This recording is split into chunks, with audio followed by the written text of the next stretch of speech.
Groovy.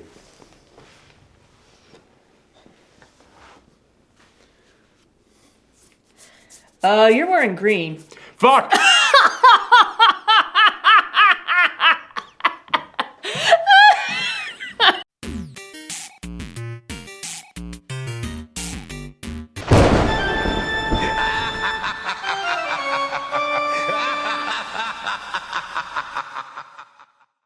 Anywho, ignore that opening. Hey everyone, it's me, Aaron. I'm Michelle. And this is our post-geek out, post-shriek out reaction for John Carpenter's 1982 classic, The Thing. Now, I'm gonna go ahead and say this is it's easily in my top 10 favorite horror films of all time. But this is the first time you ever saw it. Yeah. But you thought you had seen it before. Yeah, I saw the prequel that was done in 2011. With the exact same name. Yes, I don't know why they fucking do that. It drives me insane. The Thing, Norwegian Expedition. Like something like anything. Just a colon changes everything. Yeah, I don't understand why you would call your prequel the exact same thing as the original. Like, remake, yes. Prequel that's supposed to exist within the same continuity makes no goddamn sense to me. Anywho, that's a little rant. But yeah, you saw that with me long ago, and when I was asking you, have you ever seen the original Thing? You were like, yeah, we watched it together, don't you remember? I was like, no. And you were like adamant about, no, we saw this as soon, right after I moved in with you. It was like, we watched it, like, how do you forget all this? And I was like, no, what? Like, you were so dead set on it, and like, we got like 5 minutes into this thing, and you went, I think I saw a different thing. Yeah. This one's actually good. The prequel one, I think, is okay. Yeah, it's okay. It's okay, but, well, what do you think of this one? I really did enjoy it. I can see why it's one of your favorite horror movies. Yeah, it's one of those things where it's like, you can't make a prequel to a thing and have it be just okay. And then name it the exact same goddamn thing. But yeah, if you'll notice, we've actually been starting this first week of THORGIWEEN off with a bunch of classics, with a bunch of my favorites. There's a reason for that, and we'll get into it in week 2 and week 3. Because we do theme weeks during THORGIWEEN, and the theme weeks for week 2 and 3 are kind of awful. Okay, let's get into what this film is actually about, and I'm honestly wondering how many people out there know about this film, because when I was coming up, even though this film came out before I was born, it was one of those like, no, this is one of the great horror films of the previous generation, and I am wondering if for like people in college now, which is when I first discovered this film, if there's still people going around saying that, if like it's still held that fan base. So in case you have not like kept up with this, in case this is something that has kind of dropped off, which would be a real shame to me, we've talked about a couple of other films that were like, no man, these are like hidden gems that you probably don't even know about. No, this one is like a masterpiece, and if people still aren't talking about this, I'm gonna be upset. But what this film is that it's about this Antarctic research team, and they are like just hauled up in their little base on an entire continent away from anybody else that could help them. And then one day, a Norwegian base, like some people come flying over in a helicopter from a Norwegian base, and they're hunting a dog, and the dog goes running up to their guys, just like screaming, just like, oh, well, like okay. in Norwegian. Yeah, the dog goes right up to them and just like, help me, and then, me. yeah, with those big sad eyes. And then the Norwegian guy gets out and is just screaming at them, but none of them speak his language, and he's holding a gun at them. So they're like, okay, well, this guy went nuts, so they have to kill him. And then, because in the Antarctic, there's no rules or anything, people just die left and right in this film, and not always from the monster. But yeah, so they have to take him out, and then they're watching after the dog, and they slowly begin to realize, oh, this dog is carrying some parasite from space, and it basically replicates anyone it comes into contact with, but it's not entirely perfect. It's that premise from Invasion of the Body Snatchers of, oh, it could be a perfect duplicate. We would never even know. We would have no way of knowing who among us is the Thing, which we were watching this with subtitles on because we were watching this on Amazon Prime, and for some reason, Amazon has the worst speech volumes of any of the streaming services out there, so we always have to put subtitles on. And we were watching it, and it just kept cracking me up that every single time that they said, any one of us could be that Thing, Thing would always be capitalized. I was like, is that in the script? Is that how you wrote in the script every single time? I'm very curious about this. Either way, that's pretty cool. It is kind of cool that they did that. Even if it's just someone at Amazon like, no, this is how it's supposed to be. But yeah, so it then becomes basically kind of like a bottle film where they're all trapped in this one location. None of them can leave. There's a storm coming in, so they can barely even get from one building to the next. There are moments where they do have to go from one building to the next, and they have to like travel along a line the entire time. Yeah, a rope, otherwise they get blown away from the wind. Or they get lost, because the snow just gets in their face and it's like, well, I think the base was 5 feet behind me. I'll just walk in that direction, and now you're walking east. The base is right here, but you can't even see it. Yeah, like that's just how brutal it is in Antarctica. Yeah, so it's one of those things where it's like, fuck the monster, the location will kill you. Yeah. But it's these guys, and they are just stopping and thinking, okay, well, any one of you could be it. And Wilford Brimley is in here as like the main scientist guy, and he's the first one to realize this thing could replicate any of us like instantly, like that. And if it makes it back to civilization, within like maybe 2 years, everyone on the planet would be this thing. Mm-hmm. Like not even that, like it says like 2,700 hours. Like how many, like that's what? That's like 1,000 days? No, that's like 100 days, right? Yeah, it is. It was 2,700 hours. Like that's like roughly like not even half a year. The entire planet would be this thing.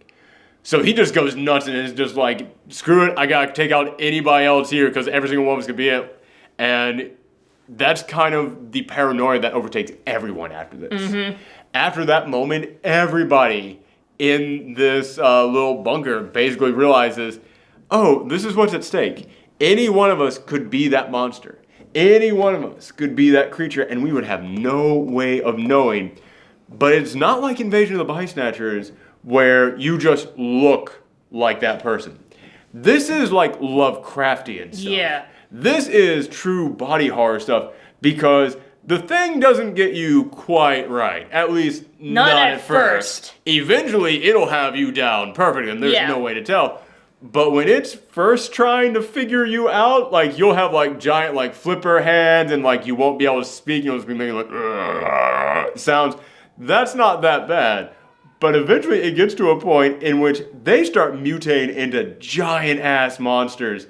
And the reveal on who the monsters are some of the best lead-up scares you've ever seen. Because it's not just like, bam, someone turns into a monster. Yeah. They set it up perfectly, and I knew those moments were coming, but I was always watching you out of the corner of my eyes like, all right, let's see. And there was one moment where you just jumped up.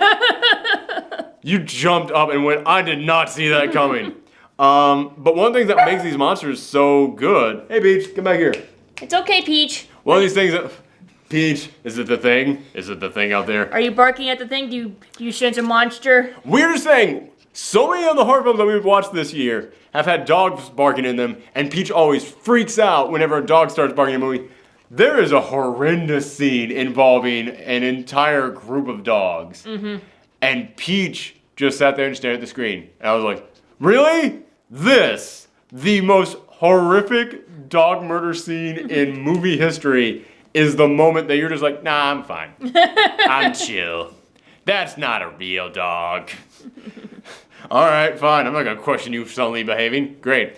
But yeah, one of the things that makes the monsters so effective is just the fact that they look so damn good because it's some of the best practical effects. And like the thing is, like, it doesn't just stop at like being a horrible mutation. It'll like open up a mouth and then a head will pop out going. And then like a limb will pop out of like the back. And it's one of those things where it's like, if you have not seen this film, I don't even want to go into too many details because yeah, man, you will be shocked by what kind of like how like it's just so bizarre and it's just like, wow, the effects artist did such a great job. It's like, and this is 36 years old, and it still looks better than most of the like special effects that we get these days. Mm-hmm. And it actually like they would move. There's one part where someone's body part comes alive and it is moving by itself on the floor.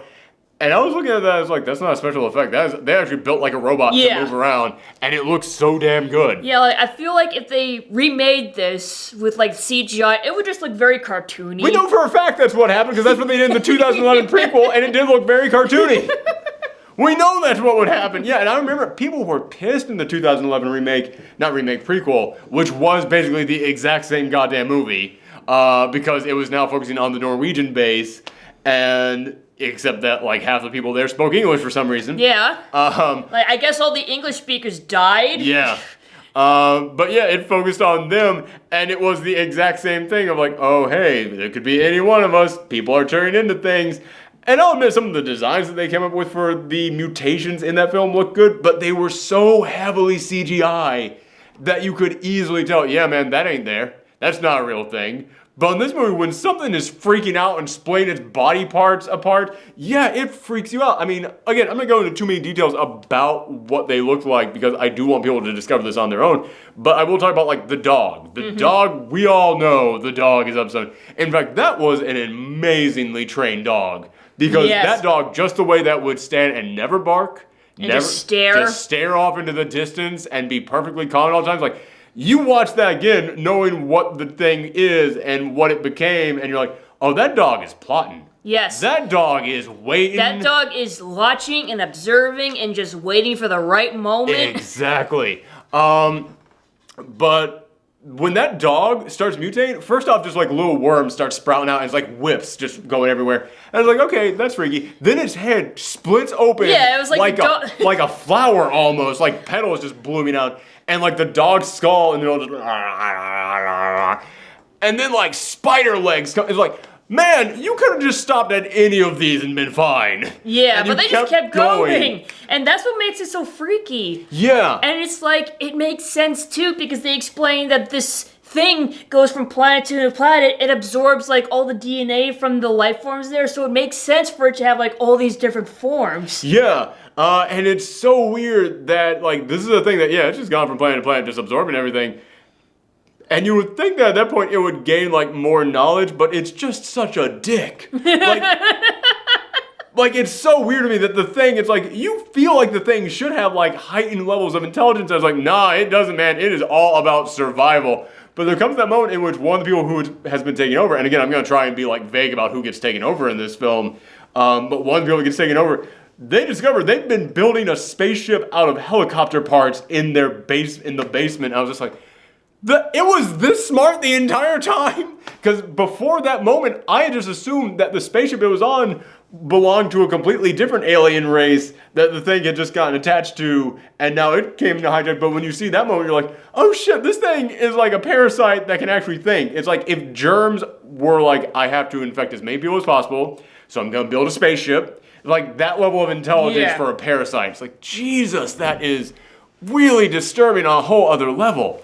But what's surprising to me is that they are able to just raise that tension and make you constantly worry about who could be it, and that is the meat of this film. The monster itself is scary, but they never overplay their hand on that. Yeah, and like that's what I like so much about it, is like you don't get like a specific form, like you don't see it in its original form. You always see it as like some sort of mutation or like trying to like form into another creature or something. Like even when they like go back to like the base, all you see is like the giant ice that it when they go back to the Norwegian base and it is just cleared out, it is just nothing but empty cabins and then one giant burnt corpse that looks like just a bunch of limbs and faces stuck together. Oh man, it makes me kind of want, actually it kind of does make me want to watch that prequel again, just to go, were you guys smart enough to include that monster in there? Were you? Because I don't remember that monster when we watched that prequel. But yeah, that would be a nice thing for them to add in there.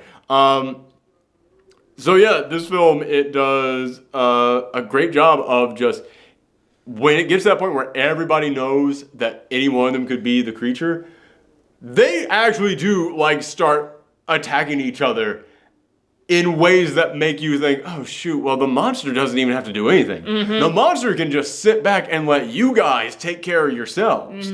I mean, there is a moment in here, okay, for anybody who has not seen this film, it's great, I will go ahead and give you my score.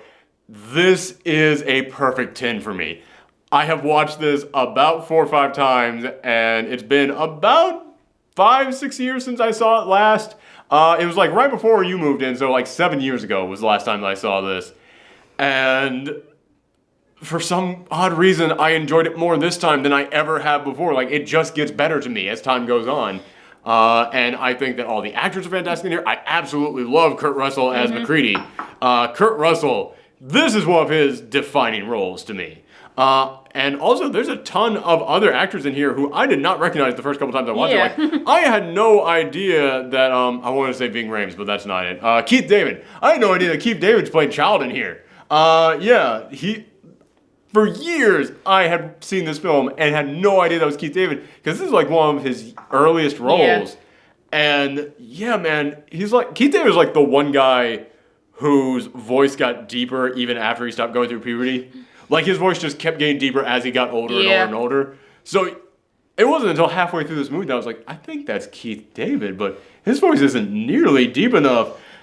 And then, like, as the movie goes along, he, just like The Thing, kind of morphs into Keith David. I'm just like, oh no, that's Keith David in there. But yeah, they're all fantastic in here. And I love how you constantly get this feeling that Childs and McCready were just going to kill each other. McCready? Well, isn't that his name? No, it's McReady. McReady? Yeah. It's not McReady. It was spelled McReady, but I think it was pronounced McReady. McReady. McReady. McReady. What was I saying? McCree. No, I was saying McCready. I thought you were saying McCree. I'm not saying High Noon Guy. I was saying McCready, yes. Which actually, the Overwatch guys actually said that they named him after this character, I believe. Oh, interesting. Yeah, I think they actually did say that. So yeah, it is McCready. But, see, McCready could have just handled all this at once. Just done High Noon, just like target everybody in the base at once. Man, everybody's going to get so sick of my Overwatch references when the new Halloween event starts next week. But yeah, I absolutely love the feeling that you constantly get that Childs and McCready are just going to kill each other. They're just going to go at each other at some point. Like, from the start, they set that up. Mm-hmm. What would you give this before we start doing spoilers? I would give it a 9.5. Okay. There is one thing that kind of bothered me about this movie. Okay. And that was the opening sequence with the UFO. Oh, yeah. It's okay, I can totally understand that. It's not as bad as how it is for Predator. Yeah. Because for Predator, it's supposed to be a mystery all throughout this. They figure out it's an alien about halfway through this movie. Yeah, but at the same time, it's like, it kind of would have been nice if it was more of a mystery, like we did not need... If you just started on the helicopter. Yeah, exactly. I can understand that, yes. I can fully understand that. But yeah, I am not a fan of, okay, this thing's supposed to be a mystery. Let's start by showing an alien spaceship. Mm-hmm. Yeah, that's... Yeah, so I can understand that. But yeah, okay, I can't contain, like, not talking about spoilers on this thing anymore. Alright, let's go into spoiler talk. Okay. Yeah, I think the most effective moment in this entire film, as far as a scare goes, is the moment when that one guy, he dies, and they're trying to put the defibrillator on him, and that was the moment that I was looking over at you, just like, oh, here it comes. And yeah, you just, what? Like, you sat all the way forward on that one. I was not expecting that. Which, again, I was watching this after full well knowing what happens to this dude. I was like, oh yeah, I should have picked up on these hints because he looked like he was sick the entire time and eventually just kind of passed out. So the fact that you watching this, not knowing what was coming, had no, it's like no I idea. knew he was infected. But I didn't know that was how he was the thing was gonna attack. Yeah, like literally, the guy with the defibrillator was like trying to revive him, and then the guy's chest just opens up into a giant maw and just chomps down on his arms, and it's like, whoa! I was not expecting that. Yes. Yeah.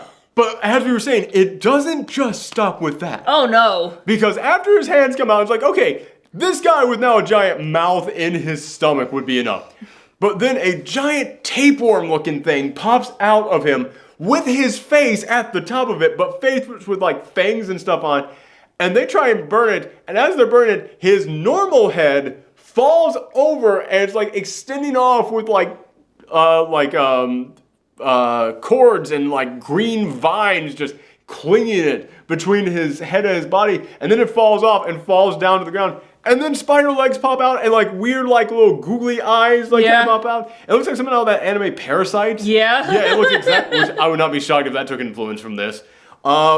But then it just starts scurrying around the ground, and like I said, it's amazing to me that is an actual practical effect. This thing moves. They actually made a head that would move, and I absolutely love that moment they look at and they just go, you gotta be fucking kidding.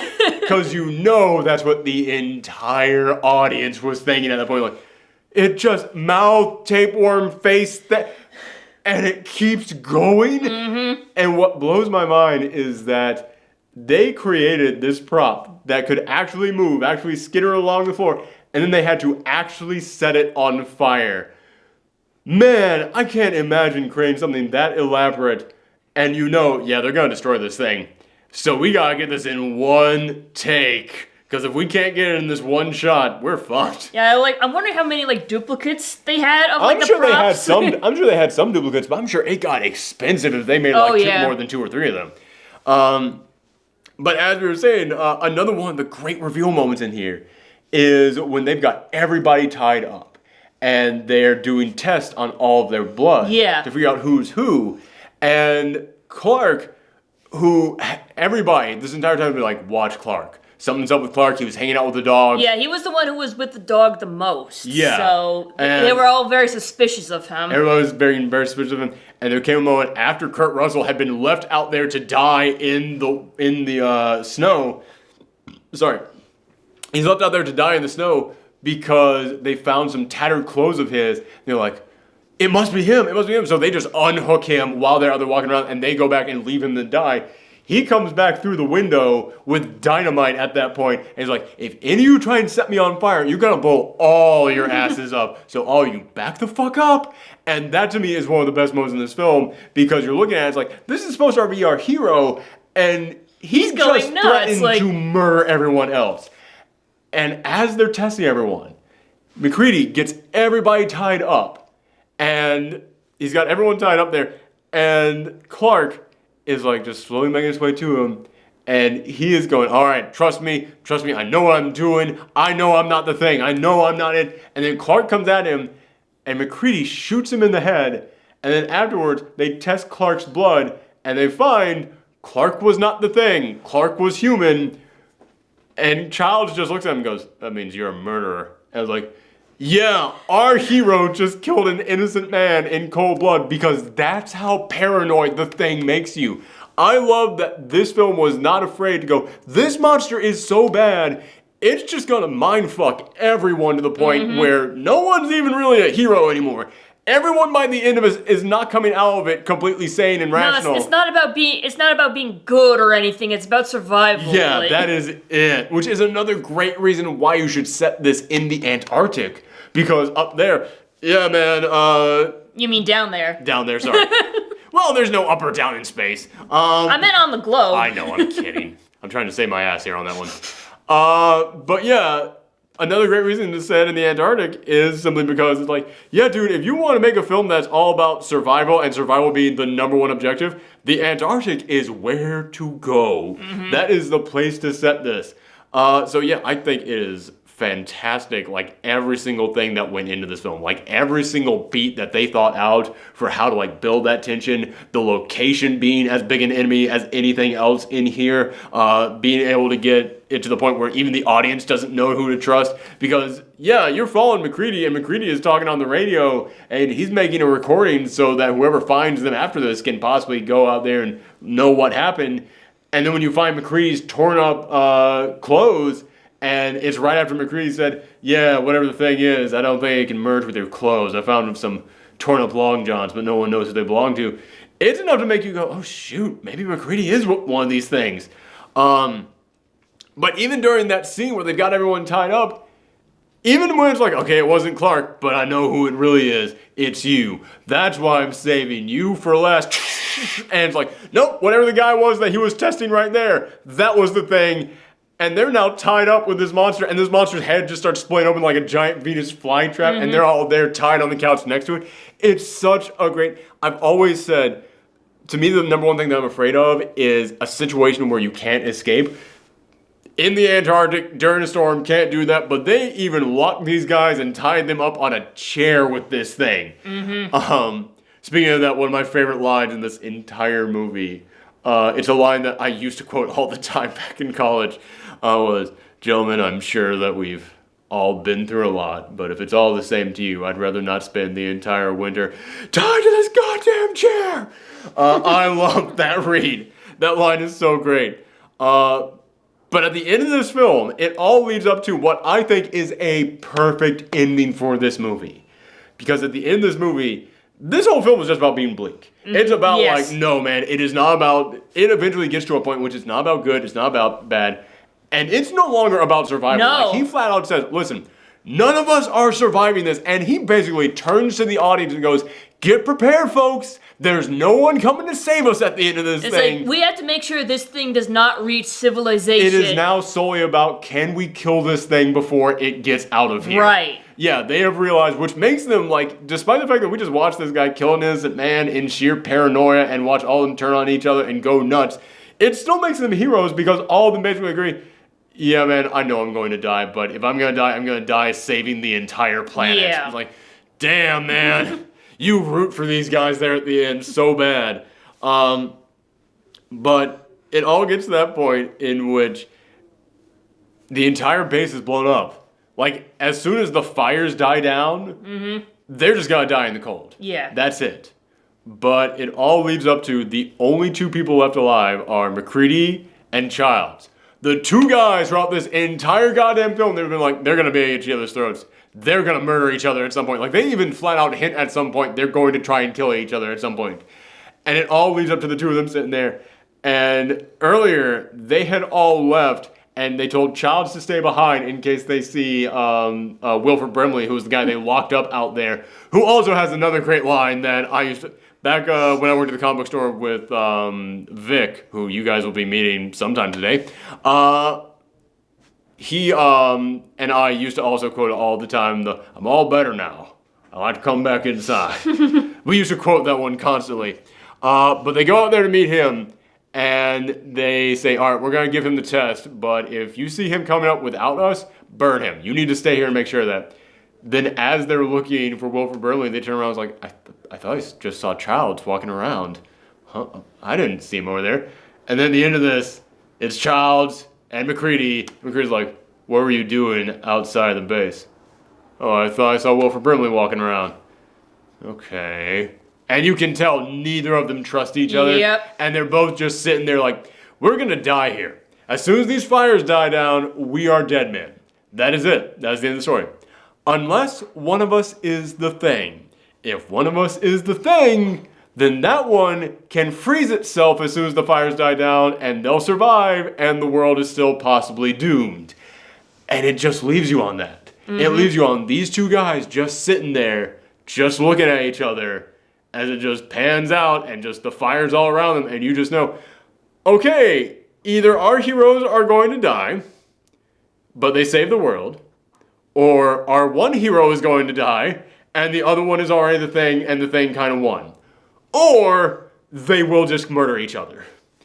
And it just leaves you with that big open ending. I like that opening ending. I always like horror movies that have like an open ending because I think that just makes it more like terrifying and interesting. Yes, it absolutely does. However, I will say, I think just like 2-3 years ago, like recently, John Carpenter actually came out and said, no, there is a way of definitely knowing yes or no what happens at the end. And watching it this time, I caught the hint this time. And granted, this is like the 4th or 5th time I've seen this film.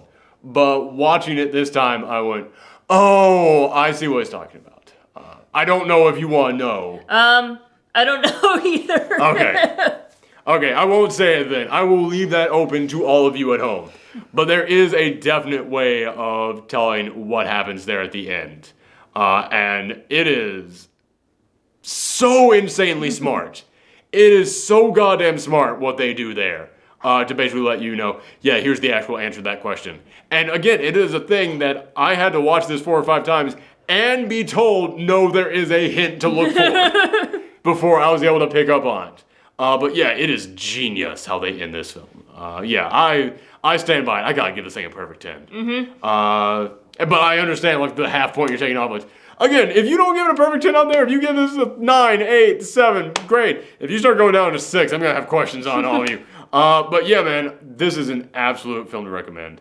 But thank you guys for tuning in for another post-Shriek Out reaction. We are almost done with week 1. I should also say this video should be coming up on Saturday, and I am at Comic-Con. Yes, both of us. Both of us are at Comic-Con all weekend long. So if you see us walking around, feel free to stop us. Say hey. We're always happy to meet people who enjoy the show. But yes, so we will be there today and tomorrow. But thank you guys very much for tuning in. Come back tomorrow for another post-Shriek Out reaction. We have how many more of these to do? We have 25 more of these to go through. Golly, that is a lot. Bye, everyone. Bye. And happy Halloween. I keep forgetting to end all the videos with that.